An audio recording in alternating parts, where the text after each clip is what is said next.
Are you thinking about joining our Unsecured Finance Master Class, but you got a few questions that you need answered first? Well, this is the show for you. Today we're going to talk about the top 10 questions that people have before getting into the Unsecured Finance Master Class. Maybe it's not for you.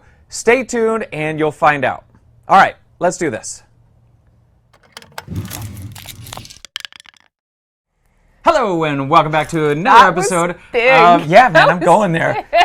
Finance Agents Live, show number 110. And for 110, we're going to have the top 10 questions from the Unsecured Finance Masterclass. Rhoda, this is your idea. How'd you come up with this amazing idea for a topic? Because I'm super creative and clever.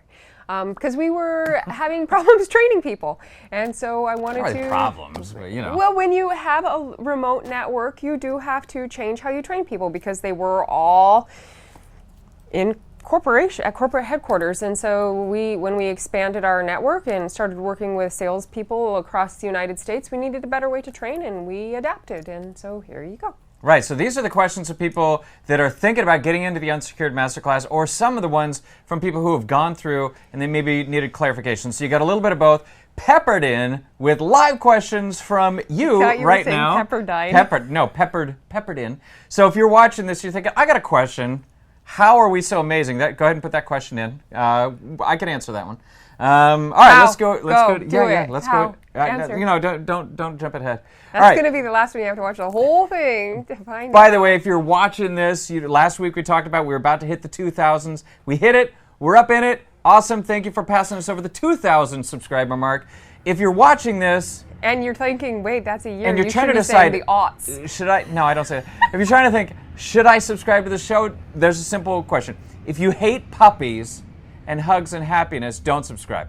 Otherwise, I think it's a good idea to subscribe. If you don't hate puppies, you like hugs, happiness, good idea to subscribe. All right, let's get into this. Rhoda, what the heck are we talking about today? We got 3 things we're going to be talking about. The first one's probably your favorite topic ever. No. What are we talking about today? Well, we had a boo-boo, and the link was sort of wonky.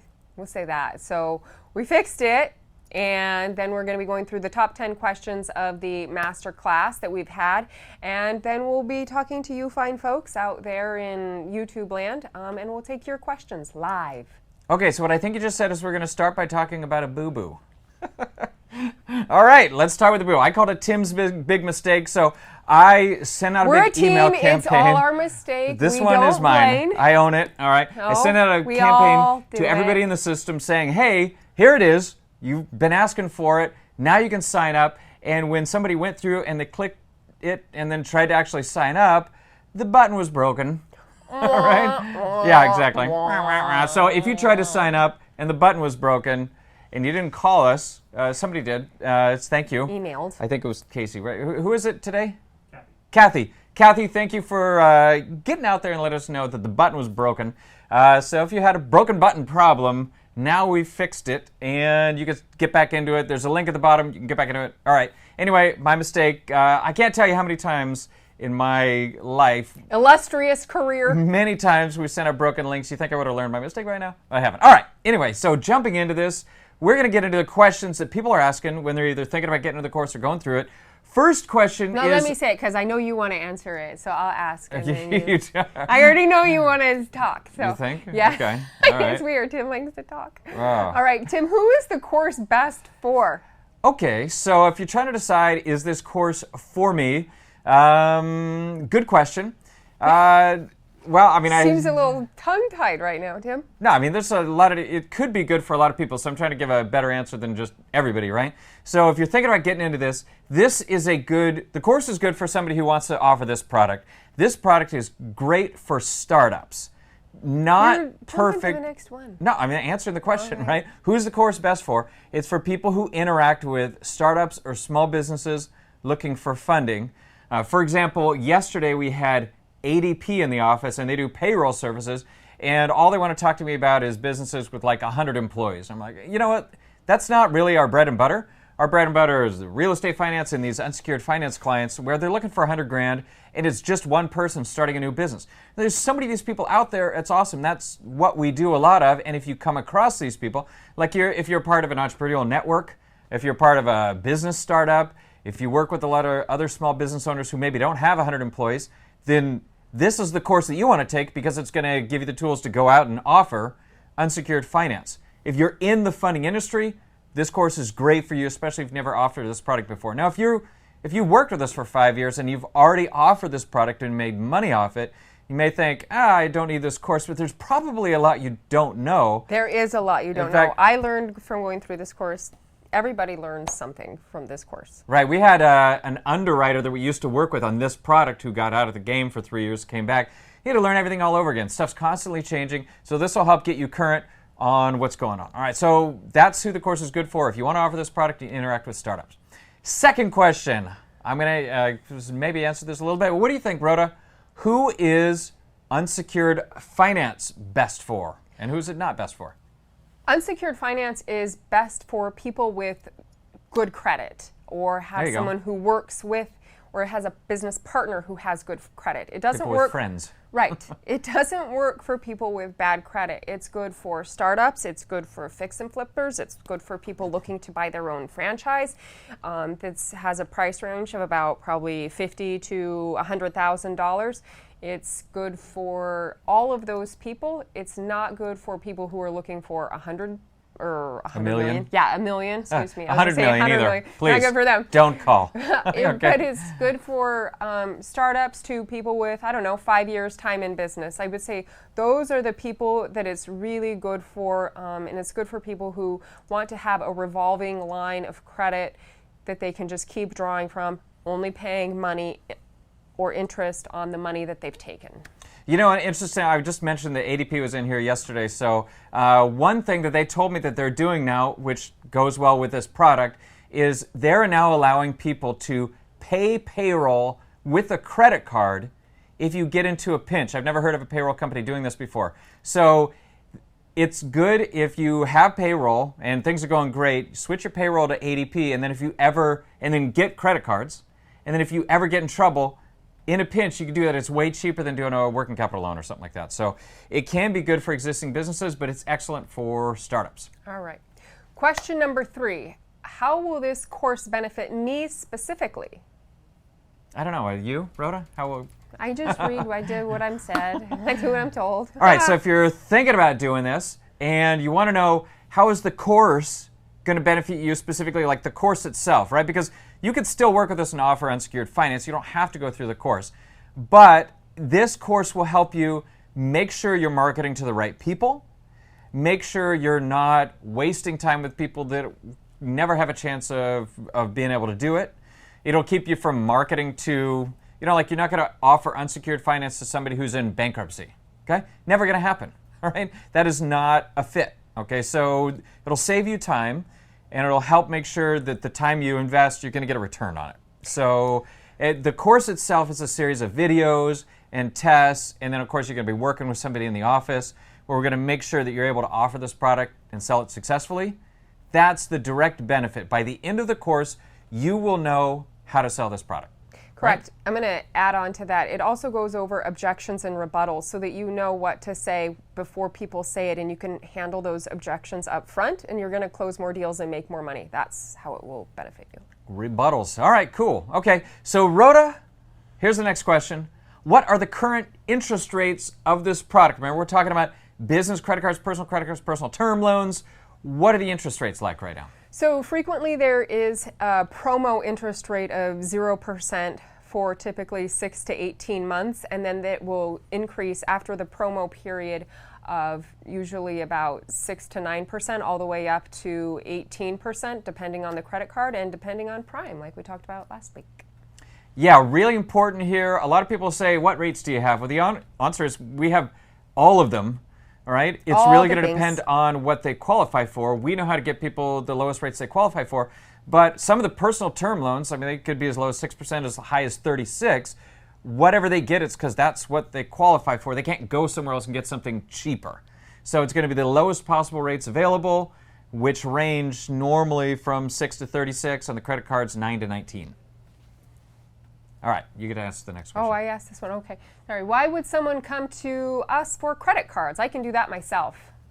Yeah, exactly. That's probably one of the most common objections when people hear that the unsecured finance program has a lot of business credit cards. They may think, you know, I get offers for credit cards in the mail all the time. Why the heck do I got to come to you? And by the way, this is one of the objections and rebuttals that we're going to go into a lot more detail in the course. But the shortest answer is this. If somebody goes and tries to do it on their own, they're going to get, I'm being realistic here, maybe 10 to 20% of what they would get with us. And so if somebody needs $50,000 for a project and they can go get 10 on their own or 100 with us, with 100 they know they could do the project. With 10, they're rolling the dice. So that's why they come to us. You might be thinking, well, why would somebody believe that you can do so much more? I'll give you one specific example, and if you want more, you got to go into the course. But here's one example. We may apply at 4 different banks, and we know bank number 1 will approve you if you don't have 3 or more inquiries. You can only have 2 inquiries and apply and get approved. The next one, you can have 3 inquiries. The next one, you can have 4. The next one, you can have 5. We would apply in the order in order to make sure you get approved at all 4, when on your own, you'd be lucky to know the banks to go to at all, and you're likely to go in the wrong order. You apply at the number 5 first, you go backwards, you end up getting 1 card instead of 4 because you did the wrong direction. That's just one little thing. There's so much more than that, but there's a lot of reasons, and we know we've been doing this for 10 years. People wouldn't keep coming to us if they could really just do it on their own. It's a very popular product. Right. And personally, when I first started working with Tim, I decided to do the program as well, and I think I got $65,000. There's no way I could have done that. And then the person I was working with was like, "Do you want to get more? Do you want to get more? Let's go get more." I was like, "No, that's enough." So there is some control over it too. So personally, it will help you get a lot more funding. Great. Okay. Next question, Rhoda. Does the master class teach LLC creation and structure in order to optimize like max funding? No, it doesn't teach specifically LLC creation or something like that. That's a great idea. But we do teach things about the importance of industry or naming of the company to help maximize funding. There's really kind of 2 parts. There's really 3 answers to this question, right? There are whole courses that talk about how to create a corporate entity and to build the corporate paydex score and all this. It's definitely not that, okay? We don't do that. We do talk about the right structures in order to make sure you succeed in this product. We will talk about that a little bit. The actual service, the unsecured finance service itself, when somebody goes through it, they'll be talking to somebody who's going to make sure that they have the right structure. Those are the 3 answers. The clients definitely get it. You'll get some overview, but it's not like a business credit building system, which frankly you don't need in order to get $50,000 to $100,000 in quick funding. It's a waste of time and money. Last question? Is this? No, there's more questions. No, all right. there's What do we got next? We've got lots of questions. How is secured and funding different from unsecured funding?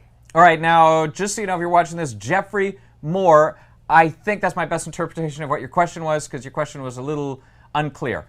So, secured and unsecured funding, what we're offering in this product is unsecured funding. Unsecured means it's not directly collateralized with your house or your car. It is, of course, secured by your personal guarantee.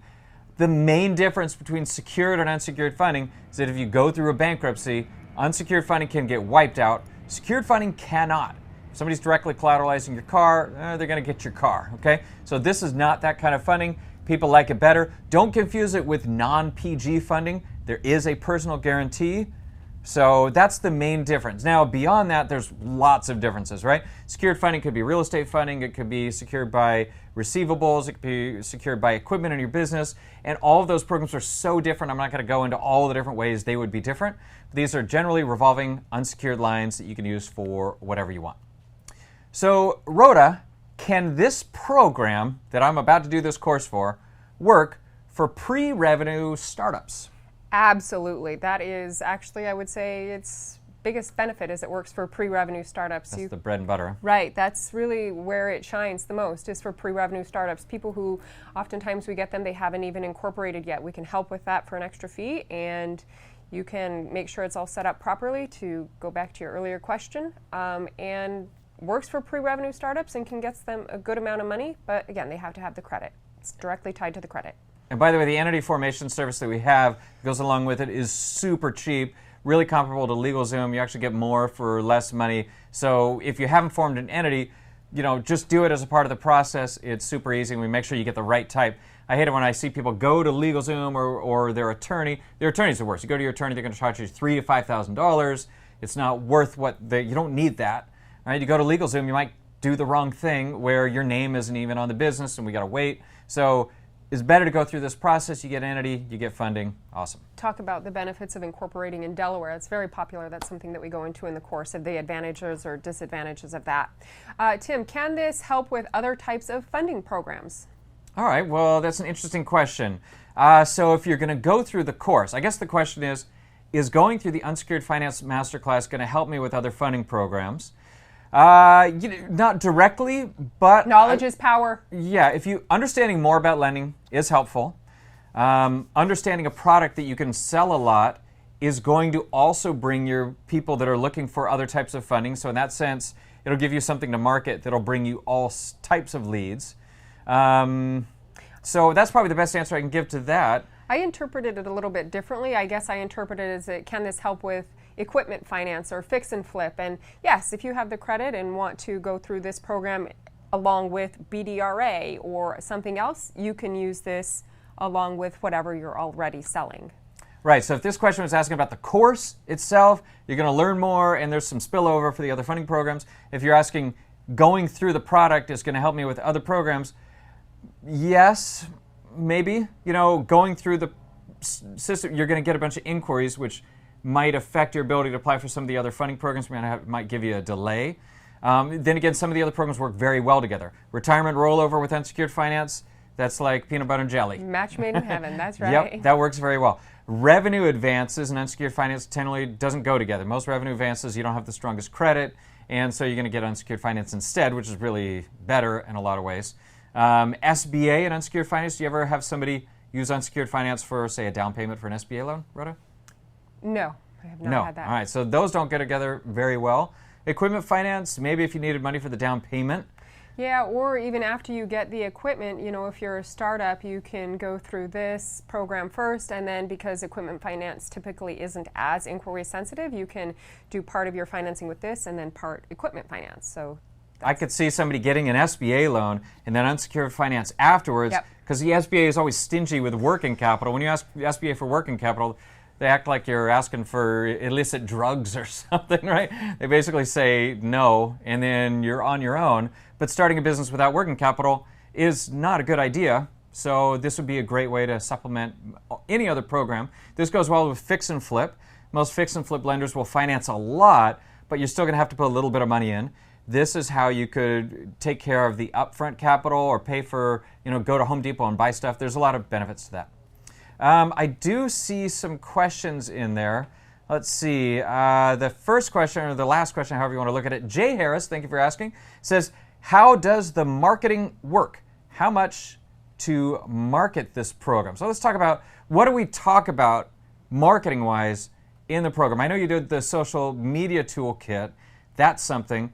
What other kind of stuff do we have about marketing in the course? So we have the flyer that you can print and download and give it to people as you talk to them, particularly bankers. If you have a relationship with a banker who does SBAs and they have a lot of turndowns for the startups, so that people probably have good credit but they lack industry experience or they lack the required injection but are looking for $100,000 or something, ask them for their turndowns and you can do that.